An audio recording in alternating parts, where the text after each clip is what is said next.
That's all from us for now. Sam is standing by with all the latest sports, including a special night for European football. Oh yes, and it is a big one. It's back to business in the Champions League with 4 teams battling it out in the second leg of their last 16 ties. Now it looks like a done deal for Liverpool. They have a 5-goal advantage from the first leg as they host Porto at Anfield. And in the glamour tie, Real Madrid, who are aiming for a 3rd consecutive title, go into their game against Paris Saint-Germain with a 3-1 lead. However, PSG do have that all-important away goal, but they'll have to win without their multi-million-dollar man Neymar. And Beyond the Game correspondent Lance Santos is in Paris, a lucky guy. And now, Lance, did PSG spend all of that money for nights like these?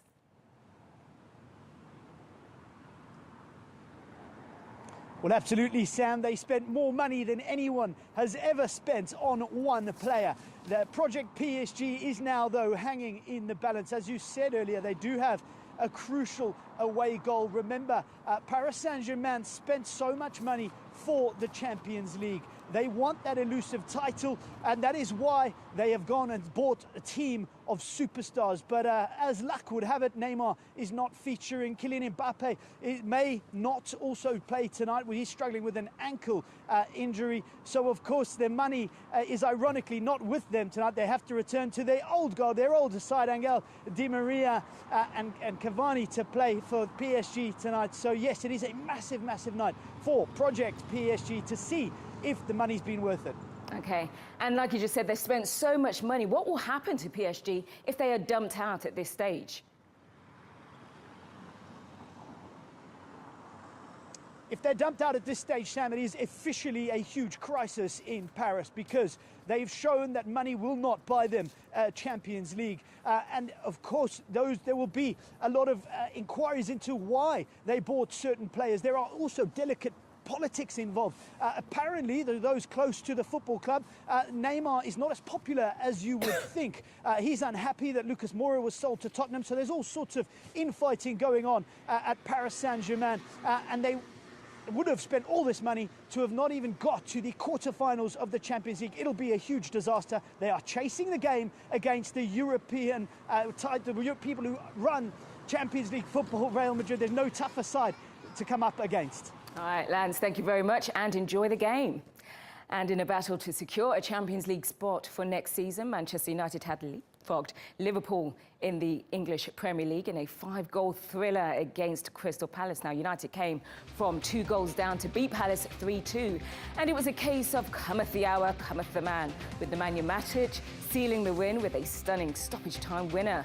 The result leaves Palace in the relegation zone and Mourinho's men sitting pretty in second, 16 points behind City.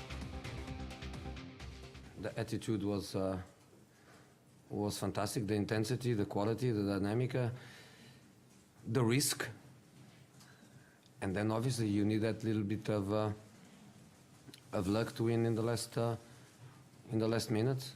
But I think I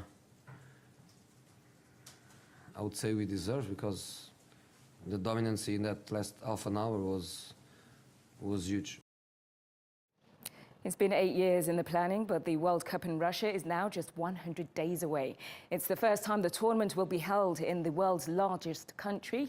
32 teams and hundreds of thousands of supporters will descend on Russia by the time of the opening match between the hosts and Saudi Arabia on June the 14th. And a FIFA delegation has arrived to put the 12 venues to the test ahead of the competition.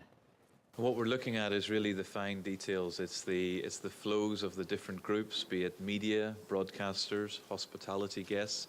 How do they arrive on site? How do they move around the stadium? How do they access their facilities? So it's really following the customer journey, if you like, for each of the different key areas who will be using the stadium. Australian batsman David Warner and Proteas keeper Quinton de Kock will soon learn if they'll be sanctioned following their ugly on- and off-field clash during the first test in Durban. Warner had to be restrained by teammates during the tea break on the 4th day after de Kock allegedly made comments about his wife. The South African camp say that was in response to deeply personal comments made by Warner. But Australian captain Steve Smith insists that his team didn't cross the line. I think we were certainly very chirpy out on the field as well. As far as I'm aware, we didn't get personal towards Quinton. But look, I think what he said got a little bit personal towards Davey, and as we saw, it certainly provoked an emotional response. 2012 Tour de France winner Bradley Wiggins has hit back at accusations that he and Team Sky used permitted medication for performance gain. Wiggins insisted that he didn't cheat by using an asthma drug to enhance his performance at the Tour de France and the Giro d'Italia. This follows a British parliamentary report which was released on Monday. Wiggins says that the allegations were the worst thing to be accused of. Not at any time during my career did we cross the ethical line.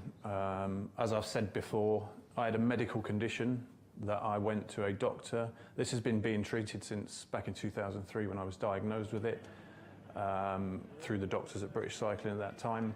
This is malicious. This is a direct. And it's a standard procedure for NFL players to do the 40-yard dash. But I'm not sure if the rule extends to the league's commissioner. Take a look at this. Now, don't try this at home or in the office, please. But here's Roger Goodell, suited and booted, showing off his impressive speed in over 40 yards at their New York headquarters. He clocked 5.41 seconds. Not bad considering he's 59 years old. And I'm glad to say it was all for charity. But it is a health and safety hazard in my books. Right, for more features and in-depth analysis on the day's top sports stories, tune in to Beyond the Game at 16:30 GMT. And that is it from me. Remember, you can watch our exclusive interviews and features on YouTube, Facebook and TRTworld.com. Catch you later.